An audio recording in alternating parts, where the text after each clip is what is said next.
Poder sentar, queridos.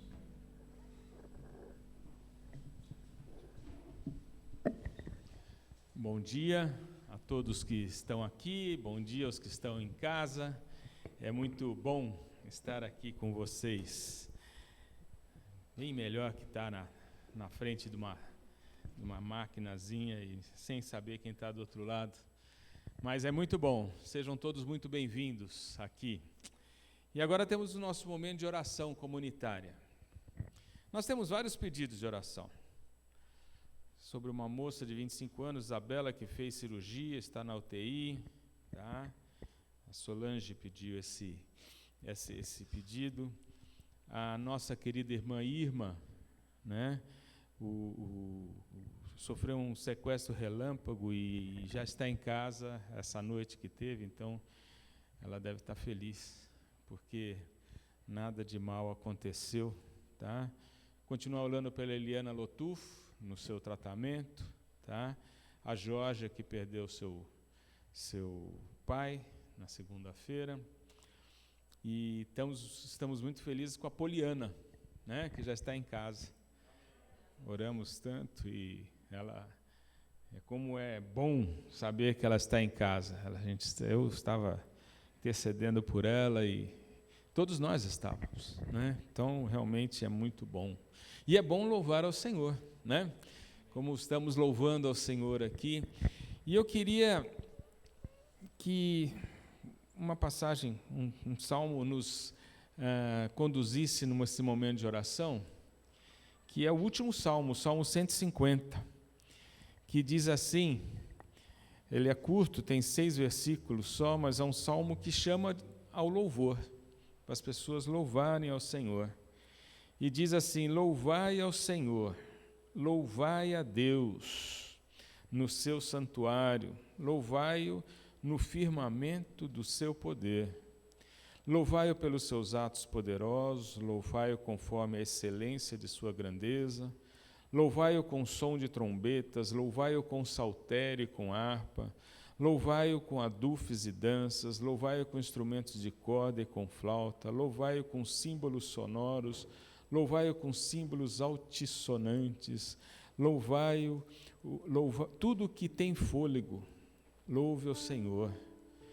Na tradução, todo ser que respira, louve ao Senhor, louvai ao Senhor. Nós estamos aqui, não sei se tem todos os instrumentos que eles citaram aqui, mas temos uma amostra, e tem sido, né, porque não acabou ainda esse período de cântico, mas é muito bom estar louvando ao Senhor com todo esse, como Ele está chamando, né?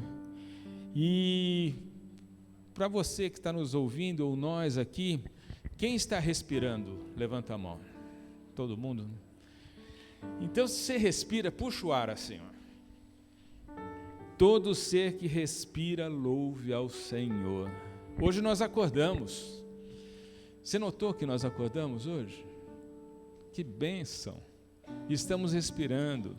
E se estamos respirando e levantamos, é para louvar ao Senhor, que estamos aqui. E Ele dá 2 motivos para louvar ao Senhor.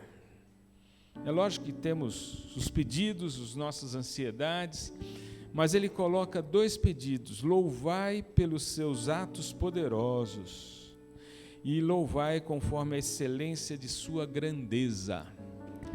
Louvai pela excelência de sua grandeza, louvar pelo que Ele é. Sabe o que é isso que Ele está falando? Ele está falando, presta atenção na sua oração e veja a introdução da sua oração, que é tão desprezada. Você já notou quando você ora, o que você fala no começo da oração? Nosso Deus e Pai poderoso, glorioso. Pensa no que você começa orando. Todos aqui comigo. Como que você ora? O começo da sua oração. Esse começo da oração é um começo esquecido. E é o começo mais poderoso, mais importante da oração. Porque se eu olhar para a grandeza de Deus, que Ele é meu Pai, que Ele é santo, as outras partes da oração vão ser menores. Então, a primeira parte da oração é uma das mais importantes que a gente pode ter, porque nós estamos louvando pela sua grandeza, pelo que Ele é. Então, presta atenção no começo da sua oração, pela sua grandeza. Isso vai fazer com que a nossa oração mude depois. E outra coisa que ele fala, louvai pela sua grandeza e pelos seus poderosos feitos, pelo que Ele tem feito. Pensa na sua vida, o que Ele fez essa semana. Pensa que você acordou hoje e está respirando. Pensa na Poliana, que esteve tão mal e agora está em casa. Pensa que Deus nos deu mais um dia de vida para louvá-lo. Esse é o objetivo que Ele deu. Então, todo ser que respira, louve ao Senhor. E louve ao Senhor pelo que Ele tem feito. Quero trazer à memória aquilo que me dá esperança, como diz a palavra de Deus. Traga à memória aquilo que dá esperança. E o que Ele é. Presta atenção no começo da sua oração. Se você ora, nosso Deus e Pai, você está pensando, nosso Deus que é todo poderoso e é Pai porque me ama. Acabou, não tem mais nenhum pedido para fazer. Acabou. Se eu estou orando para meu Deus, que é Deus todo soberano, e Pai, que é meu Pai, que me ama pessoalmente, acabou, não tem mais nada. Acabou a oração. O resto é bobagem. Vamos orar então, em cima desse salmo? Nosso Deus e Pai, obrigado porque o Senhor é Deus. Eu chamando o Senhor de Deus, eu estou chamando o Senhor de Todo-Poderoso. Todo amor. O Senhor é dono de tudo, criador de tudo. Me criou, me mantém vivo, me mantém respirando. O Senhor é grande. Ó Deus, nós queremos louvá-lo porque Tu és, só Tu és. Obrigado, Senhor, obrigado pelo que Tu tens feito. Quantas coisas o Senhor nos fez. O Senhor nos deu a salvação. O Senhor nos deu Jesus Cristo, Seu Filho, que veio aqui morrer no meu lugar, no lugar de todo aquele que entrega a sua vida a Ti. Ó Deus, obrigado porque o Senhor mandou Seu Filho aqui e nos deu salvação. Ó Deus, obrigado pela saúde, obrigado porque estamos respirando, obrigado porque podemos louvar o Teu nome. Ó Deus, tantos motivos de louvor que nós temos a Ti, e esses motivos inundem o nosso coração, para que nós possamos sair daqui ou desligar o nosso aparelho no final e continuar louvando o Teu nome com alegria, porque a Tua palavra fala, alegrai-vos sempre no Senhor, outra vez digo, alegrai-vos. Ó Deus, obrigado por tudo que o Senhor tem feito e pelo que Tu és, em nome de Jesus. Amém, Senhor. Amém. E agora estamos no momento das nossas ofertas. Tantos os que estão aqui, quantos os que estão em casa, vai aparecer o QR Code aí para você ver como contribuir, tem o Pix, depósito bancário, tem várias maneiras, porém, somente dê com alegria. Falar, eu vou dar, e pensa no quanto vai dar. Porque se der com constrangimento ou com pena, é melhor não dar. Mas eu estou dando porque Deus é bom, porque Ele é grande, porque eu quero repartir o que Ele me deu, devolver um pouco para Ele. Nem é devolver, porque quando eu faço para mim e para minha família, eu também estou glorificando a Deus. Mas com alegria, sem constrangimento. Então quem está aqui depois pode vir aqui no gasofilácio, deposita em casa. Você que está em casa, deposite dessas maneiras que nós estamos dispondo para vocês. Deus abençoe. Vamos continuar louvando ao Senhor.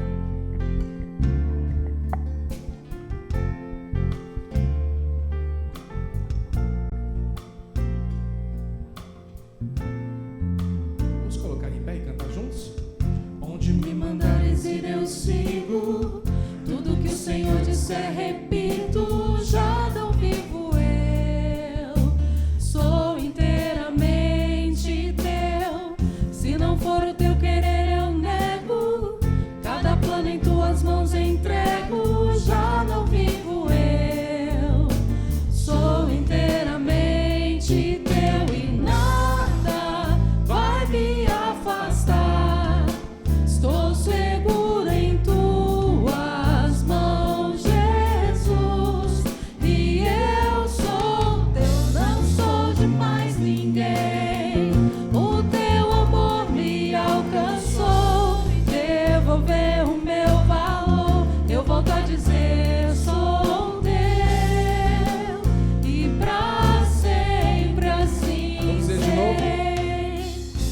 Onde me mandares e eu sigo, tudo que o Senhor disser repito, já não vivo eu, sou inteiramente teu.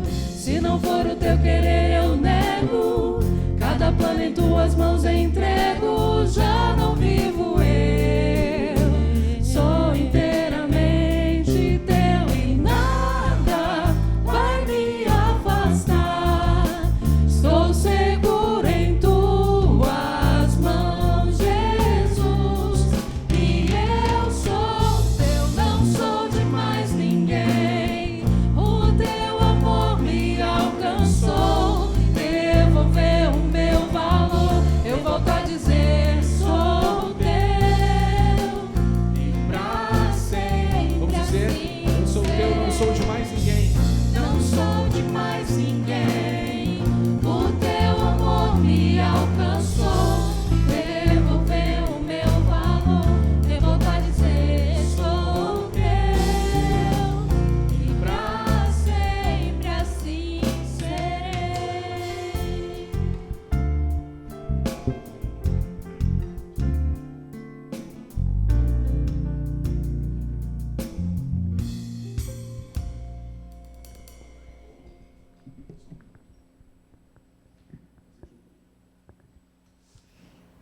Bom dia, irmãos e irmãs.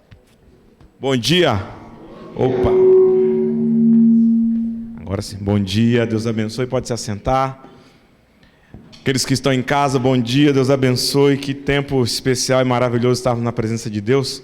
Você que não cumprimentou a pessoa, porque nós não podemos fazer isso fisicamente, ó, a gente pode fazer esse cumprimento aqui, ó. Tá vendo, ó? E aí, bom dia. Certo. Bom dia.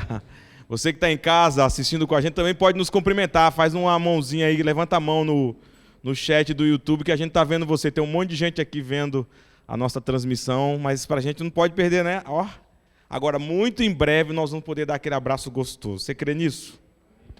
Já tomei minha vacina, muitos aqui já tomaram, muitos aqui vão tomar. E a gente vai avançar, essa vacinação vai avançar em nome de Jesus. Nem que a gente vai empurrando, né? Vai vacina, vai vacina. Tome a sua vacina para a gente poder ir voltando e retomando o nosso caloroso encontro, como tem sido sempre até aqui. Meus irmãos, eu queria chamar o Mauri. Mauri, vem aqui. O Mauri vai dar um pequeno testemunho da nossa ação ontem que fizemos, se ele conseguir falar. Quem não conhece o Mauri vai conhecê-lo. Vem aqui, Mauri, por favor. Ah, você vai... Tá bom, ok. Oh, muito bom, muito bem lembrado. Nós estamos separando os microfones e... Mauri vai dar um pequeno testemunho da nossa ação ontem.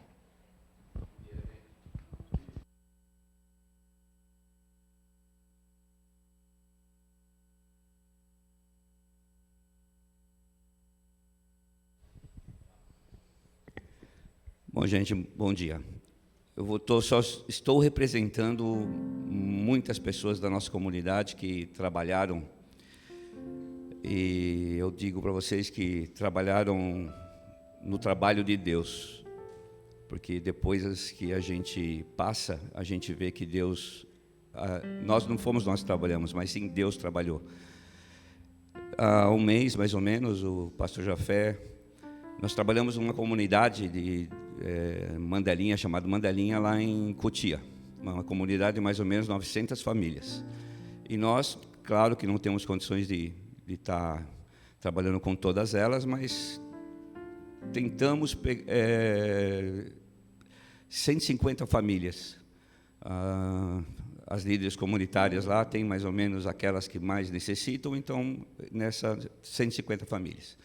E nós começamos um trabalho de 3 meses de alimentos para essas famílias. Então começamos, né? Solicitamos a ajuda de todos vocês e assim aconteceu. E começamos a trabalhar, né? Nós trabalharmos. E de repente, no meio desses 30 dias, apareceu alguém que doou 150 cestas. E vocês, com certeza, ajudando também financeiramente. E, de repente, surgiu mais uma pessoa que soube, através de uma irmã nossa, do nosso trabalho, doou mais 102 cestas. A única condição que ela tinha para doar era que ela participasse do nosso encontro lá na Mandelinha. E assim foi feito. E, de repente, mais 50 cestas. Né? Aí o Jafé falou, vamos dar também vegetais, legumes, frutas. Legal, tem uma pessoa aí que daria para a gente comprar 1 tonelada, 1.500 quilos, 1,5 toneladas. E na quinta-feira a pessoa, de repente, deu para trás. Aí o Jafé, que não é preocupado, né? Vocês sabem, conhecem, não tem preocupação. E vou fazer, papapá. Se lembrou de um amigo dele, que ele não via há 2 anos, sem interesse nenhum, ligou para o cara, né? Para falar da família, tal, né? Marcaram um encontro futuro. E, no finalmente, cara, eu estou com esse problema. Ele tem uma banca lá no Ceasa. Por isso que o Jafé ligou para ele. Aí, conversando, cara, eu preciso disso para amanhã, eu preciso de 1,5 toneladas de legumes, eu pago, papapá, nós pagamos, a igreja paga, papapá. O cara doou 1 tonelada de alimentos.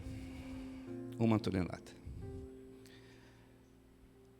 Nesse meio termo também veio uma instituição da CIA,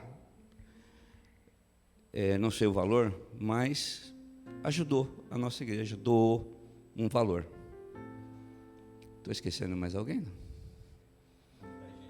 Não, fora né, o normal nosso, que é o nosso normal, né, de acordo com... E ontem fomos atrás só de 500 quilos de legumes e frutas na sexta-feira. O Jafé já tinha acertado 7.250 ovos. Vamos dar valor, né? Não é 250, é 7.250 ovos compramos. Então, acabamos comprando os ovos e os 500 quilos de alimentos. Ontem foi entregue, né? Tivemos algumas pessoas da nossa igreja, temos um time de futebol, que é comandado pelo Leandro, que tem vontade no coração de estar trabalhando da comunidade. Ele é o nosso parceiro, eles são nossos parceiros.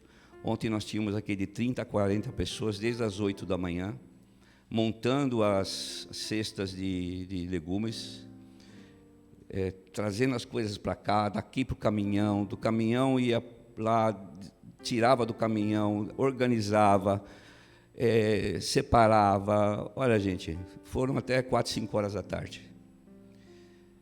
Uma maravilha, todo mundo, sabe, levando cestas até as casas da comunidade, de pessoas que não conseguiam levar tudo, porque era bastante coisa, era uma cesta básica, uma cesta, 2 sacolas de vegetais, legumes, e mais 30 ovos. Então, foi muito trabalho, foi oração. E o que eu mais achei legal é que Deus não trabalhou no nosso trabalho. Nós trabalhamos no trabalho de Deus. Né? Como diz Jesus, meu pai trabalha até hoje, e eu também. Então, gente, foi muito lindo. Quero participar, quero pedir a vocês, quem não puder, participe, uma vez que seja. E a gente vê como a gente direciona, mas Deus direciona de uma forma muito maior do que aquilo que a gente acha que pode fazer. Né? Então, é isso que eu queria falar para vocês. Foi muito lindo, muito maravilhoso. Aí, com tudo isso, gente, nós tínhamos 150 famílias. Com tudo isso, nós aumentamos para 250 famílias. Então, nós, ontem, demos alimento por um certo tempo para 250 famílias. E como o Jafé fala, ele conheceu algumas mulheres, e cada mulher tem 7 filhos. Então, vamos fazer uma média aí de 5 pessoas por 250, né? Isso dá quantos? Dá 1.250 pessoas no mínimo que estão sendo alimentadas através de um trabalho que a Igreja de Deus fez lá naquela comunidade. Tá? É mais ou menos isso que eu queria falar. Obrigado.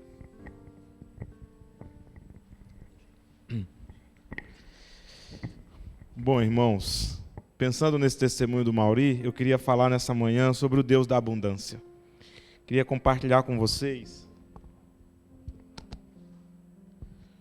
um texto da palavra de Deus que está lá em João, capítulo 10, e nós vamos passear bastante em alguns textos da Bíblia hoje.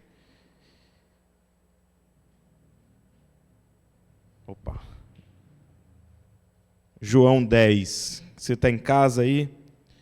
O pessoal deu joinha aí, o pessoal da transmissão? O pessoal levantou a mão para dizer que está assistindo a gente, não? Levantou, né? Cumprimentou, levantou a mão? Vocês estão atentos aí, gente? Dá um tchauzinho aí para a gente também, para a gente ter essa comunicação. João capítulo 10. Opa, estou aqui, não deixei preparado aqui.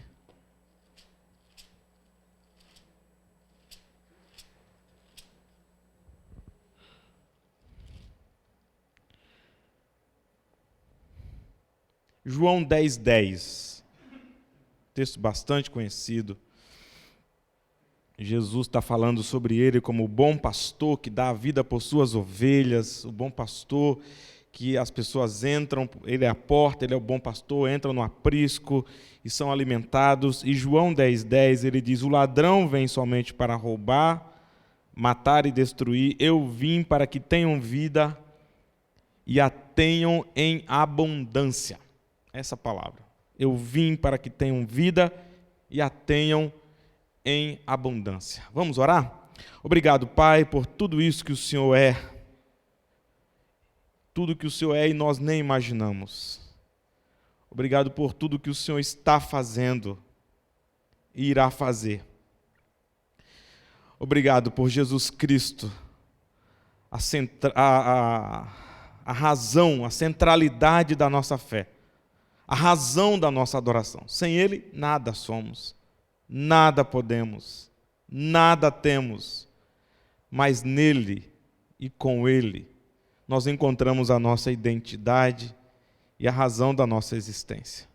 Glorificamos o nome do Pai, do Filho e do Espírito. Adoramos ao Deus Trino, essa unidade santa que está entre nós. E pedimos humildemente que Ele guie nosso coração e a nossa mente na exposição da sua palavra. Amém. Deus de abundância, vida abundante.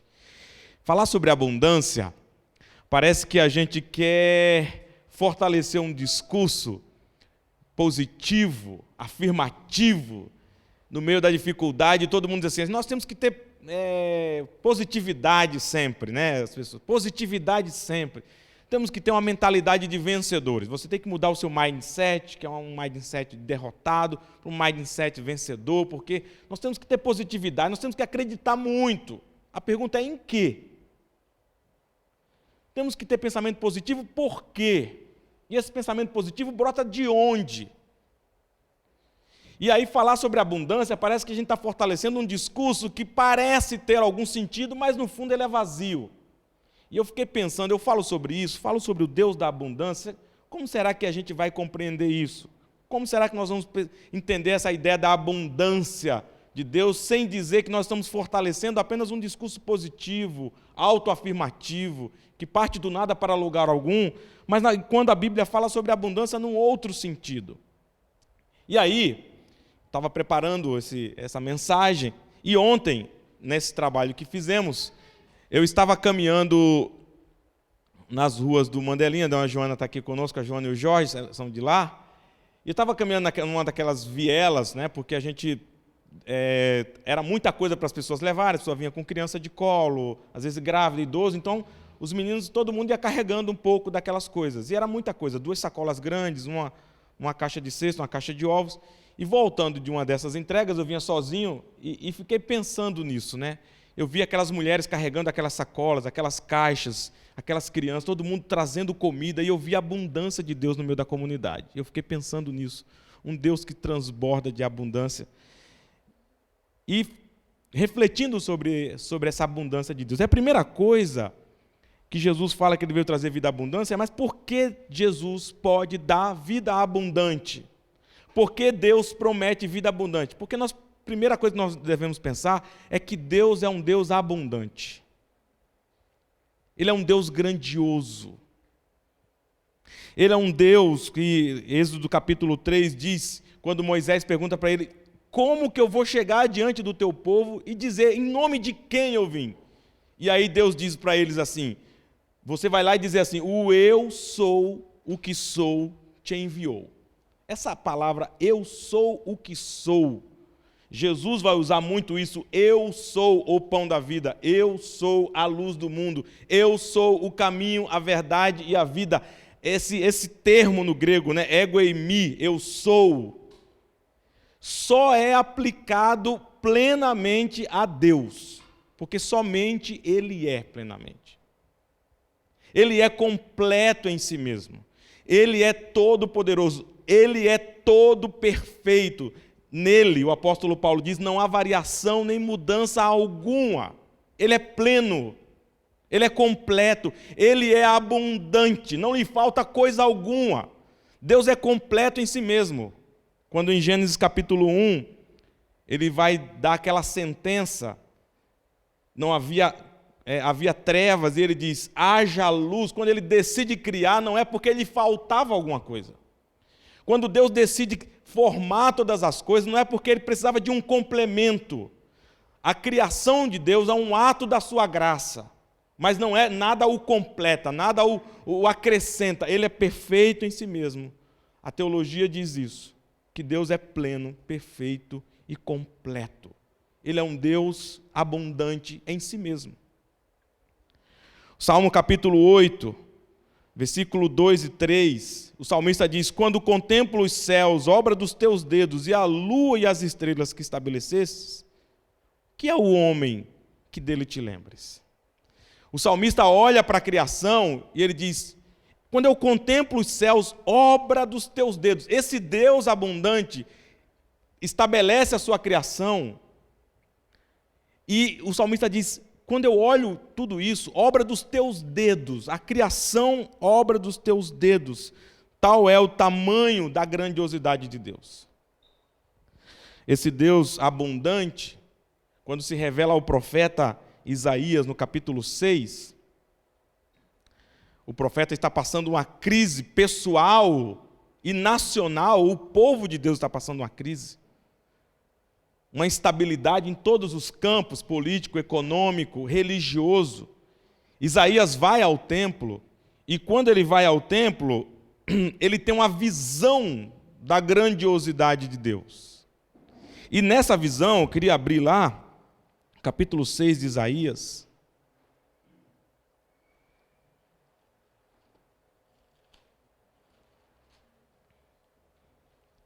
Ele tem uma visão de Deus. No versículo 1, ele diz, no ano da morte do rei Uzias, eu vi o Senhor assentado sobre um alto e sublime trono, e as abas de suas vestes enchiam o templo. A visão que o profeta tem do Senhor no templo transborda a sua dimensão de quem é Deus. Porque, veja, ele diz que o Senhor está assentado no alto e sublime trono, e as abas de suas vestes enchiam, as abas de suas vestes, como se fosse como é que fala o nome no Nordeste, ali quando você dobra a saia lá, que faz a barra. As abas, a barra de suas vestes, a barra. Transborda o templo. Transborda aquele lugar que era a dimensão que o profeta tinha de onde Deus se revelava. Porque vocês sabem, no Antigo Testamento, o templo, você tem várias repartições, e o lugar onde Deus se manifesta é o lugar chamado Santo dos Santos, onde a glória de Deus se revelava ali mediante a oferta do sacrifício do sumo sacerdote. E é interessante que na cabeça do profeta e na adoração do povo de Deus no Antigo Testamento, de alguma maneira, parece que Deus estava restrito àquele local do templo. Nós vamos ver isso.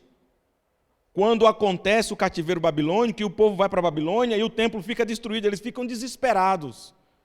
Porque o Deus que se revela se manifesta no templo, naquele lugar, no Santo dos Santos. Isso é tão interessante que lá em 2 Samuel, quando o rei Davi tem uma brilhante ideia de construir o templo, ele vai dizer isso, ele chama o profeta e diz, vamos construir uma casa para Deus. Deus manda uma resposta para ele através do profeta Natã, dizendo assim, quem é você para construir uma casa para mim? Quem é você para tentar me colocar dentro, obrigado Elisa, dentro de um espaço? Por quê? Porque a tentativa é colocar esse Deus dentro de um lugar onde de alguma maneira ele possa ser controlável. E Deus diz assim, você não pode fazer uma casa para mim, Davi. Quem é você para restringir a grandeza daquilo que eu sou, da glória, da minha glória, daquilo que eu sou? Eu quero estar no meio de vocês, mas eu não estou restrito a isso. Uma visão errada da grandeza de Deus faz com que nos relacionemos com Deus também restrito. Um Deus que é atingido pelo nosso sofrimento, pelas nossas dificuldades, pelas nossas dúvidas. Nós precisamos olhar para Deus a partir da grandeza daquilo que Ele é. Aqui voltando a Isaías capítulo 6, Isaías tem essa visão, e ele diz, as abas de suas vestes enchiam o templo. E ele está sentado num alto e sublime trono. Tem tudo a ver com o contexto de Isaías, eu já preguei esse texto aqui algumas vezes, não quero voltar a ele, mas apenas para nós pensarmos. Pense que quem senta num trono é um rei. E o profeta e a nação tinha acabado de perder um rei estratégico, um cara que Deus usou muito para organizar o Estado de Israel e proteger o seu povo. Mas ele diz aqui que esse Deus, o Senhor que aparece, ele está sentado num alto, ele está para além daquele lugar onde o rei governava. É um Deus que está para além dos poderes humanos. É um Deus que está para além daqueles que têm o poder humano. Ele está para além, um alto e sublime trono. E as abas das suas vestes transbordam, enche o templo. Lembre que Deus se manifesta no Santo dos Santos no Antigo Testamento. Mas ele diz que aqui a revelação de Deus transborda o templo. É um Deus grandioso, de abundância. Ainda em Isaías capítulo 6, serafins estavam por cima dele, e cada um tinha 6 asas, com 2 cobriu o rosto, com 2 cobriu os seus pés, e com 2 voava, e clamavam uns para os outros, dizendo, olha que os serafins, esses seres espirituais, como que pareciam tochas de fogo, a semelhança de fogo, a ideia da palavra serafim é essa, e eles clamavam uns para os outros, dizendo, santo, santo, santo é o Senhor dos exércitos, toda a terra está cheia da sua glória. Quando o Antigo Testamento repete santo, santo, santo, é um superlativo, ele está afirmando, dizendo, ele é grande demais. Ele é muito santo. Ele é santo, santo, santo. E toda a terra está cheia da sua glória. A visão de Isaías mostra a grandeza de Deus, de uma forma meio que, quase que física, mas poética também. A linguagem não alcança a abundância da grandeza de quem Deus é. Não somente no seu alcance físico, mas na sua dimensão de amor, de misericórdia e de graça. Ele é santo, santo, santo. Toda a terra está cheia da sua glória. O que Deus mostra para o profeta Isaías, que depois vai ser revelado em Jesus Cristo de maneira mais plena, é que o profeta, apesar de ser profeta, de ser um homem que conhecia a lei, estudava a lei, lidava com as coisas de Deus, a dificuldade que ele estava atravessando fez com que a sua visão de Deus fosse reduzida. E pensemos eu e você, na nossa jornada de fé, quantas vezes as dificuldades que nós enfrentamos na vida faz com que a nossa visão de Deus seja reduzida. O salmista, Davi, experimenta isso. Quando o salmista escreve dizendo assim, Deus, por que clamo eu e o Senhor não responde? Porque eu grito alto e o Senhor faz de conta que não me ouve. O que é que o salmista está experimentando? Uma redução da visão de quem Deus é, porque ele diz, o Senhor não me ouve. A Bíblia diz que Deus ouve todas as coisas, Deus conhece todas as coisas, Deus sabe de todas as coisas, Deus contempla todas as coisas, mas o sofrimento reduz a visão da grandeza de Deus, e nós nos voltamos para Deus como se Deus fosse um Deus pequeno, limitado. Quando nós enfrentamos sofrimentos profundos, a pergunta que vem na humanidade, na história, no nosso coração é assim: onde está Deus diante do meu sofrimento? Onde está Deus diante da minha dificuldade? Onde está Deus diante daquilo que eu estou enfrentando?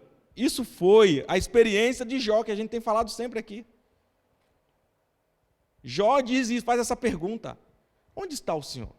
Na história, nós vemos em momentos difíceis da humanidade, onde essa pergunta é feita: onde está Deus? O escritor e profeta Jeremias, no seu livro de Lamentações, ele também faz a mesma coisa. Ele começa a chorar pelo sofrimento do seu povo e pelo seu próprio sofrimento, e ele começa a questionar isso. Até quando clamaremos e o Senhor não nos responderá? Como se Deus estivesse restrito, limitado. De alguma maneira, a dificuldade o alcançou, limitou Deus. E aí nós começamos a adorar um Deus que é feito segundo a nossa imagem e semelhança, que é limitado, que tem restrições. E nós transferimos o nosso sofrimento e a nossa dificuldade e projetamos isso em Deus. E nós precisamos voltar o nosso olhar para aquilo que a palavra diz acerca de quem Deus é, da sua abundância e da sua grandiosidade em todos os sentidos. Se nós não fizermos isso, como disse o pastor Paulo, nós vamos à nossa oração aflitos com os nossos conflitos e dificuldades, e a gente transfere para Deus a forma que nós criamos de Deus dentro de nós por causa do sofrimento. Mas Deus é abundante. Deus é grandioso.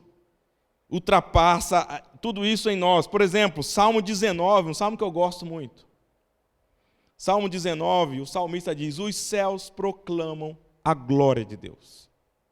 O firmamento anuncia as obras de quê? Das suas mãos. Um dia discursa a outro dia, e uma noite revela conhecimento a outra noite. Não há linguagem nem há palavras, e deles não se ouve nenhum som. No entanto, por toda a terra se faz ouvir a sua voz, e as suas palavras até os confins do mundo. Aí, pois, uma tenda para o sol, principia numa extremidade dos céus, e até a outra vai o seu percurso, e nada refoge ao seu calor. O salmista olha a criação e diz: essa grandeza proclama a glória de Deus. Agora, em outro momento, o profeta diz que os céus, a terra, são o estrado dos pés do Senhor. Uma figura de linguagem para mostrar a grandeza de Deus. Essa revelação que as Escrituras nos traz da grandeza de Deus, coloca-nos cada vez mais diante de uma situação finita. Nós somos finitos, e Deus sabe disso. E Deus sabe que a nossa mente finita muitas vezes é retraída por aquilo que nós experimentamos no aqui e agora. Mas o convite das Escrituras é que nós devemos erguer os nossos olhos e olhar para a abundância e a grandeza de quem Deus é. Por isso o salmista convida nos Salmos a que toda a criação se dobre diante dele, se prostre diante dele. E não é se prostrar-se porque eu sei que vem alguma coisa de suas mãos para mim. Eu sei que se eu fizer esse ritual de adoração, eu vou mover o poder desse Deus grandioso em meu favor. Prostrar-se não é nesse sentido de trocar alguma coisa, mas é prostrar-se diante da grandeza e diante da limitação da nossa compreensão dessa grandeza. O resultado da incompreensão ou da não compreensão da plenitude de Deus não é uma dúvida cética, não é uma dúvida do ateísmo, não é um desdenhar, mas é um prostrar-se em rendição, dizer: ele é grande. O salmista, o profeta diz: os caminhos dele não são os meus caminhos, e os seus pensamentos não são os meus pensamentos. É humilhar-se diante da grandeza de Deus, da ignorância minha e sua e nossa, diante daquilo que Deus é e está fazendo e que perpassa a nossa compreensão. É mais ou menos dizer, eu não sei, mas eu te adoro. Eu não sei, mas eu me prostro, eu não compreendo. E essa ideia de prostrar-se e cair-se de joelhos passa justamente por isso. Por não compreender, eu não entro numa briga, mas eu me rendo em humildade. Tem um autor que escreveu um livro chamado A Mente Humilhada, que fala um pouco sobre essa humilhação da mente diante da não compreensão da grandeza. O que é que nós fazemos na nossa sociedade? Como tudo que a gente faz é medido, tudo que nós fazemos é planejado, é calculado, para nos dar uma certa sensação de controle, o que nós não compreendemos, nós desconfiamos. O que nós não compreendemos, nós queremos rejeitar. E o convite de Deus, a partir das Escrituras, para conhecê-lo, é quando eu não compreendo, mas eu sei quem Ele é, eu me prostro e adoro. Mesmo que seja chorando. Uma vez eu lembro de uma pessoa, ela estava passando muita dificuldade, muitos problemas pessoais na vida, e nós fazíamos um culto na casa dela, há muitos anos atrás, e ela cantava muito bem, e aí eu cheguei lá, e aí falei, poxa, queria muito que você nos abençoasse nessa noite cantando. Ela falou, mas eu não tenho condições. E aí começou a contar, eu estou passando isso com muita dificuldade. Eu falei, então, pois é, mas eu queria que você cantasse, nos abençoasse. E eu lembro que naquele encontro, aquela moça começou a cantar, e as lágrimas, sabe quando você já chorou sem querer, de sofrimento? Eu não queria chorar, mas a lágrima parece que ela faz uma força, ela começa a rolar, né? E ela cantava e chorava. E eu vi isso, falei, é essa a compreensão. Eu não entendo, mas eu te adoro. Parece uma loucura para talvez quem não tenha fé e não conheça a Deus. Parece uma loucura, não parece?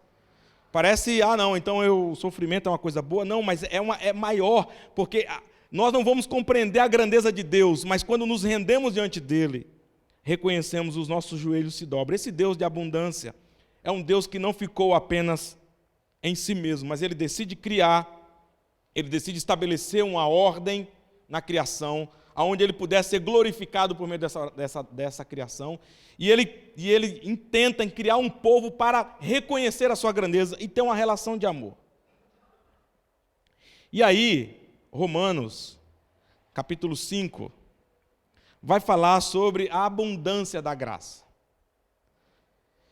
Deus reparte do seu amor e da sua graça para homens e mulheres limitados e desprovidos de capacidade, não somente de compreensão, mas de capacidade, desprovido de capacidade de se aproximar desse Deus que é grande, desse Deus que é abundante. Eu e você não teríamos capacidade de nos aproximarmos da grandeza de Deus, não somente por não compreendê-lo, mas também por sermos desqualificados. A palavra é ruim, né? Ser desqualificado, mas é isso, nós não éramos qualificados para adorarmos, não éramos qualificados para desenvolvermos relacionamento por Ele, porque existe um negócio que nos separa desse Deus grandioso e de nossa criação, é o pecado. O pecado faz separação entre nós e o nosso Deus. O pecado nos afasta, não apenas nos impossibilita de compreender, mas nos afasta do relacionamento com Deus, porque Ele é santo, santo e santo. E a santidade não se relaciona com aquilo que é pecado, porque Deus é um Deus de vida, a santidade não se relaciona. Uma das imagens de Deus no Antigo Testamento é que Ele é fogo consumidor, que consome o pecado. E aí, Paulo diz, em Romanos capítulo 5, 19 a 21, porque como pela desobediência de um só homem muitos se tornaram pecadores, assim também por meio da obediência de um só, muitos se tornarão justos. Sobreveio a ele a lei para que avultasse a ofensa, mas onde abundou o pecado, superabundou a graça, a fim de que como o pecado reinou pela morte, assim também reinasse a graça pela justiça para a vida eterna, mediante Jesus Cristo, nosso Senhor. Diz assim como abundou o pecado, Deus fez superabundar a sua graça, para que por meio da graça nós pudéssemos nos aproximar de Deus para adorá-lo e nos relacionarmos com Ele, mesmo que nós não tenhamos capacidade de compreensão. Muitas vezes eu e você queremos um caminho apenas e único da compreensão, porque a compreensão nos leva à falsa sensação de controle. Mas Deus nos chama não somente à compreensão, é claro que a nossa fé é racional, passa pela razão, mas Deus nos chama à contemplação da sua graça que superabunda. Olha que coisa interessante. Onde abundou o pecado, superabundou a graça por meio da obediência de Jesus Cristo. E por meio de Jesus Cristo, Deus abre esse caminho para que eu e você experimentássemos a relação com esse Deus que é abundante. Com a abundância da graça de Deus. E o que é interessante, meus irmãos e minhas irmãs, irmãos que estão conosco, irmãs que estão conosco em casa, é que de alguma maneira, pensando essa semana, vários outros textos que eu gostaria de falar, mas eu vou só finalizar com mais um, é que eu não sei se você percebe que o sofrimento, Pedro vai dizer isso, as aflições do tempo presente,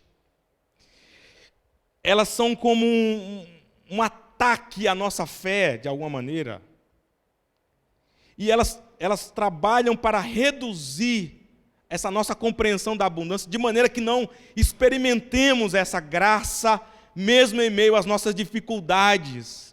Experimentemos esse amor grandioso, mesmo em meio às nossas angústias. E aí nós perdemos de viver uma vida, como disse Jesus, abundante, por meio da graça de Deus, que nos faz caminhar em meio a toda e qualquer situação em adoração.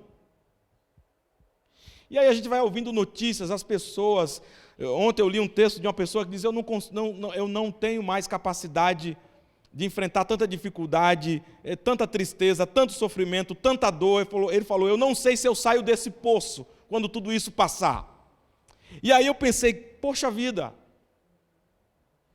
que triste ouvir isso, porque eu sei que nós estamos vivendo tempos difíceis, passamos momentos difíceis, e estamos mergulhados em sofrimento, mas esse não é o fim para aqueles que conhecem a abundância da graça e da bondade de Deus, que em Jesus Cristo restaura-nos, transforma-nos e nos dá esperança, e não nos faz compreender tudo, mas nos leva à adoração.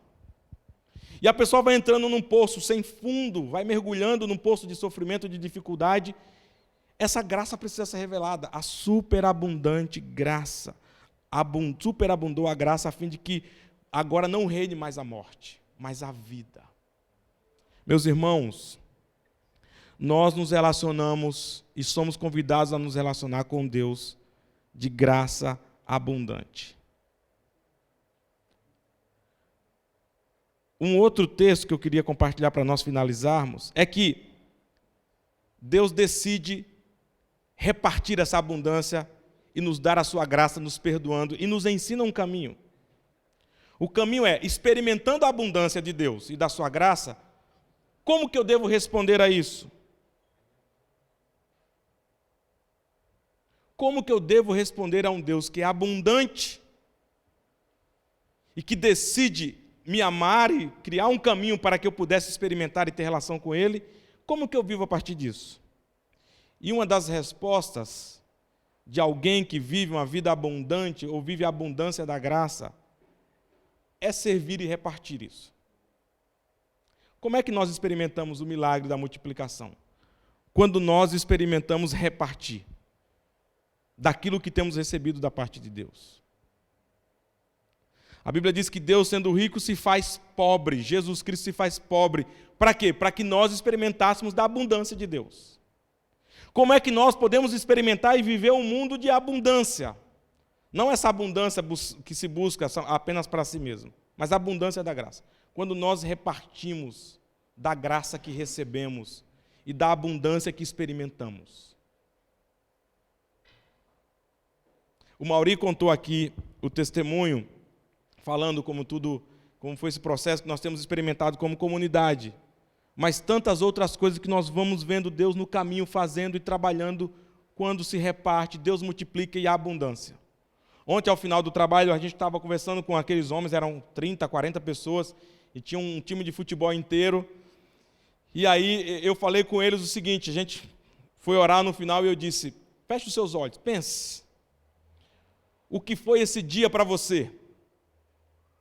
Cada um deu um pouquinho do seu tempo, do seu serviço, do seu trabalho. E o que é que Deus transformou isso? Deus transformou em abundância. Eu falei para ele, feche os seus olhos, imagine quantas dessas crianças que vocês serviram agora vão sentar à mesa, com um sorriso nos lábios, porque tem abundância na mesa. Pense quantas mães e pais que talvez estavam desesperados, porque não tinham o suprimento, e agora vão sentar numa mesa abundante e vai sorrir. E eu disse para eles o seguinte, pensei comigo enquanto caminhava ali, o sorriso das pessoas faz com que eu sorria, e Deus sorri com tudo isso, porque Deus é um Deus de abundância e se alegra com a abundância de todos, quando todos experimentam a abundância. Mas para que isso aconteça, eu preciso repartir da abundância que recebi de Deus. Porque Deus repartiu comigo da sua abundância e com você da sua superabundante graça. E aí, 1 Coríntios capítulo 15, versículo 58, Paulo diz assim, portanto, meus amados irmãos, sede firmes e inabaláveis, e sempre abundantes na obra do Senhor, sabendo que no Senhor o vosso trabalho não é vão. Sejam firmes e inabaláveis e sempre abundantes na obra do Senhor. Essa abundância do serviço traz a abundância de Deus no aqui e agora, na concretude da vida. Quando você, pleno, cheio, alcançado pela graça de Deus, decide repartir o que você recebeu, da mensagem de esperança, de vida, de fé que nós temos recebido, e repartimos isso, a abundância de Deus, de salvação, de transformação, de pão na mesa, de vida plena. É um Deus abundante, reconhecido na sua grandeza da criação, que reparte a sua abundância por meio de Cristo, derrama sobre nós a sua graça e nos convida a fazer com que o mundo experimente a abundância de Deus através da nossa vida, da nossa entrega, do nosso serviço, do nosso repartir. E Paulo diz, sabendo que no Senhor o vosso trabalho não é vão. Você tem a perspectiva disso, de que no Senhor o seu trabalho não é vão? Que Deus está usando o seu trabalho para trazer a abundância concreta no mundo, na vida, na sua família, na sua casa, na sua comunidade de fé, na nossa sociedade. Deus está usando o nosso serviço e a nossa entrega para revelar a sua abundância. É um Deus de abundância, que reparte da sua abundância entre nós, por meio de Jesus Cristo, para que o mundo experimente a abundância de Deus. O fruto disso é alegria, mesmo em meio à dificuldade. O fruto disso é celebração, mesmo em meio às maiores lutas. O fruto disso é adoração. Eu fiquei pensando, quando alguém for sentar à mesa e fazer a oração do Pai Nosso, qual é a oração que ele vai fazer? Pai Nosso que estás nos céus, santificado seja o vosso nome, venha a nós o vosso reino, seja feita a vossa vontade. O pão nosso de cada dia nos dai hoje.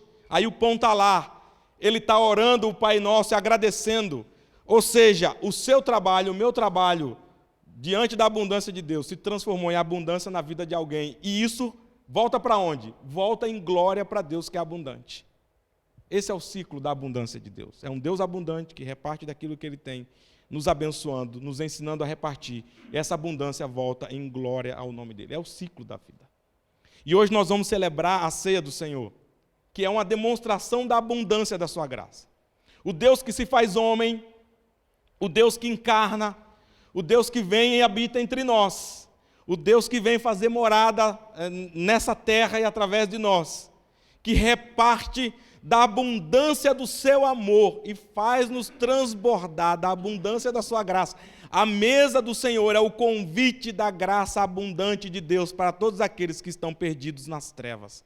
Então, se você está conosco aqui, se você está em casa e você diz, eu estou vivendo uma escassez horrível de vida, eu quero dizer para você que o Deus abundante repartiu o seu corpo e a sua carne e o seu sangue, para que nós tivéssemos abundância de vida, de graça. Você não é mais obrigado a viver numa escassez. Porque, como Jesus disse, eu vim para que vocês tenham vida e a tenham com abundância. Ele cumpriu essa verdade, repartindo o seu corpo e derramando o seu sangue por aqueles a quem ele escolheu salvar. Pergunta para mim e para você hoje, que eu gostaria de deixar é: você está vivendo uma escassez e por que isso? Se você está vivendo uma escassez, é talvez porque você não compreendeu que o Deus da abundância se manifestou em Jesus Cristo para saciar a nossa escassez que é provocada pelo pecado, para fazer transbordar a nossa vida.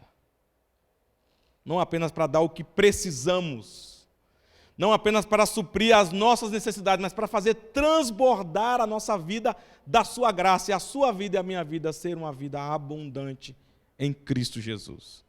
Que mesmo na pobreza, sabe reconhecer isso. Que mesmo na dificuldade, sabe adorar e glorificar a Deus. Eu queria que nós dividíssemos os nossos elementos. Nós temos a mesa hoje aqui. Queria lembrar os que estão em casa, nós estamos servindo a ceia hoje com um elemento. Traz aqui para mim, por favor, Carol. Quero mostrar para o pessoal. A gente já faz sempre, mas por causa da segurança, né, a gente tem servido aqui os elementos bem higienizados. Mas eu queria que você refletisse sobre isso, sobre a abundância de Deus que é revelada no corpo e no sangue de Jesus que foi derramado e partido por nós, para que nós tivéssemos abundância.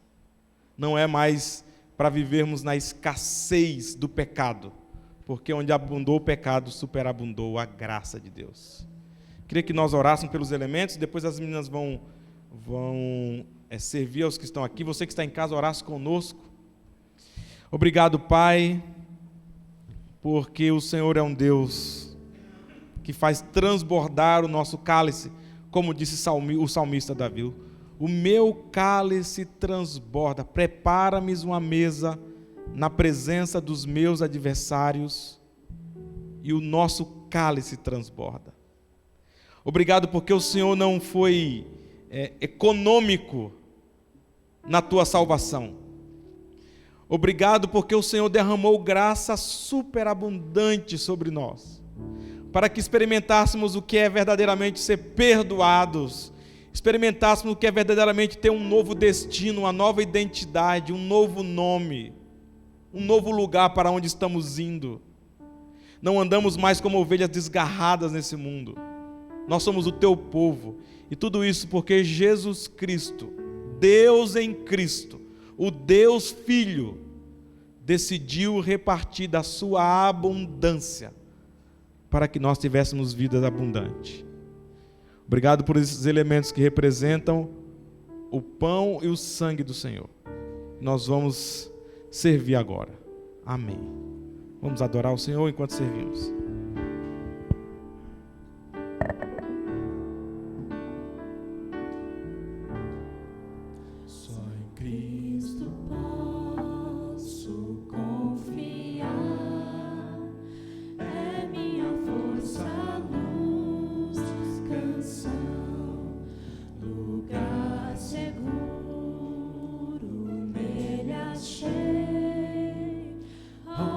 Que não se abate.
Amém. Todos foram servidos.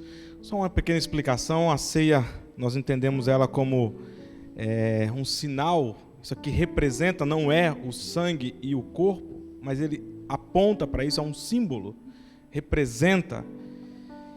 E quem pode participar da ceia? Todos aqueles que discernem o corpo e o sangue de Jesus. Veja que o apóstolo Paulo diz isso, lá em 1 Coríntios 11. Aqueles que discernem o corpo e o sangue são convidados.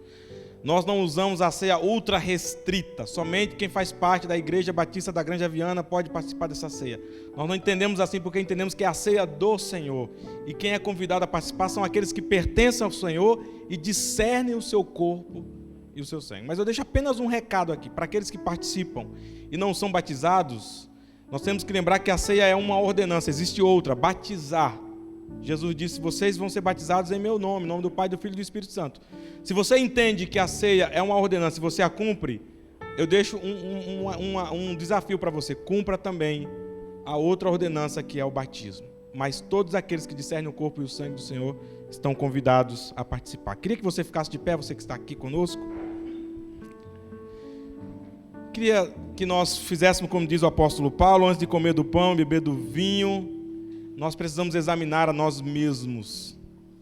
E eu queria que nós tivéssemos um tempo de oração silenciosa enquanto refletimos sobre tudo que isso representa e como a nossa vida está diante de tudo isso.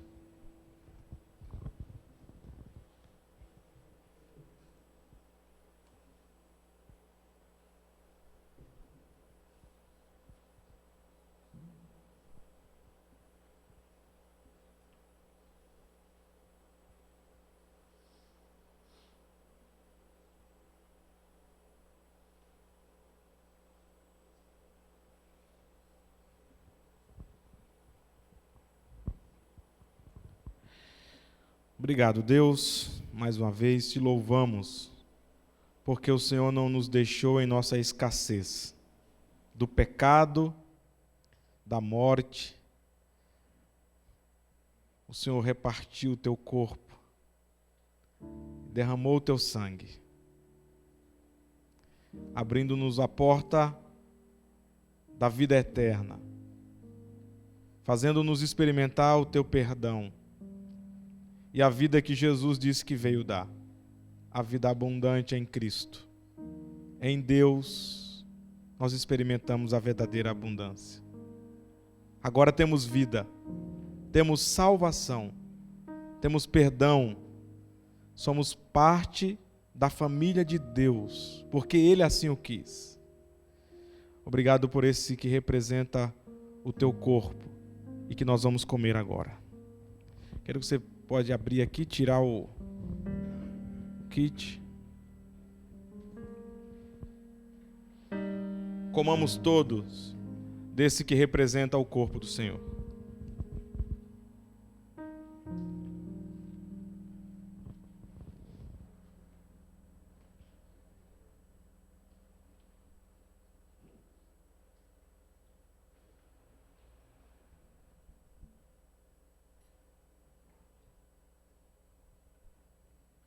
A Bíblia diz, depois de ter comido, o Senhor tomou o cálice e disse, este é o sangue da nova aliança, que é derramado por vós.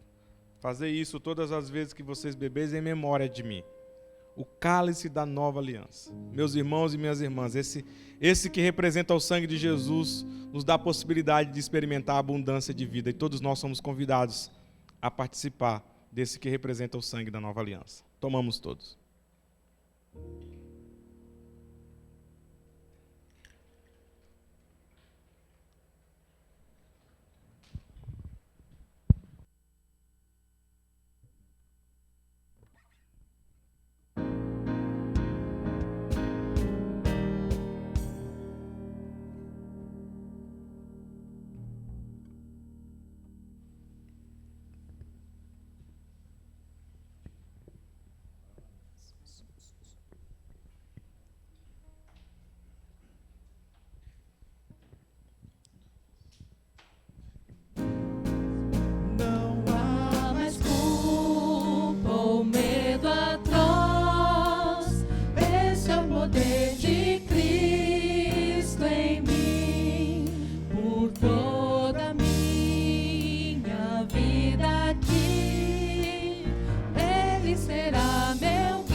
Cristo eu vou permanecer.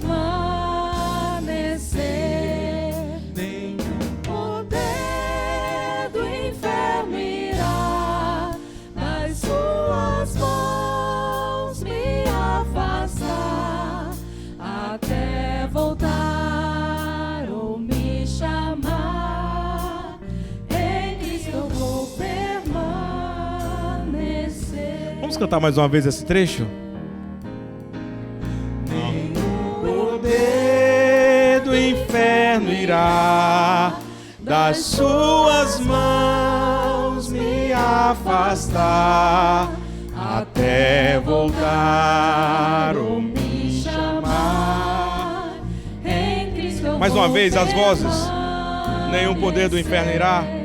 Nenhum poder do inferno irá das suas mãos me afastar, até voltar ou me chamar. Em Cristo eu vou. Obrigado, Pai, por essa verdade. Que cada dia mais nós possamos viver e experimentar a abundância da graça do Senhor em nós, assim como dividi-la e fazer com que o mundo reconheça a abundância de Deus, o Deus abundante. E que o amor de Deus, o nosso Pai, a graça de nosso Senhor e Salvador Jesus o Cristo e as ricas e infinitas consolações do seu Santo Espírito seja sobre nós, o povo, a comunidade de Deus, do povo abundante, do Deus abundante, sobre toda a igreja do Senhor espalhada sobre a face da terra, desde agora e para todo sempre. Amém. Amém. Deus abençoe você, Deus abençoe sua semana. Viva essa abundância da graça, transmita essa abundância da graça. Você que está em casa, dê um tchauzinho para nós aí, levantando a sua mão no chat, e até o nosso próximo encontro.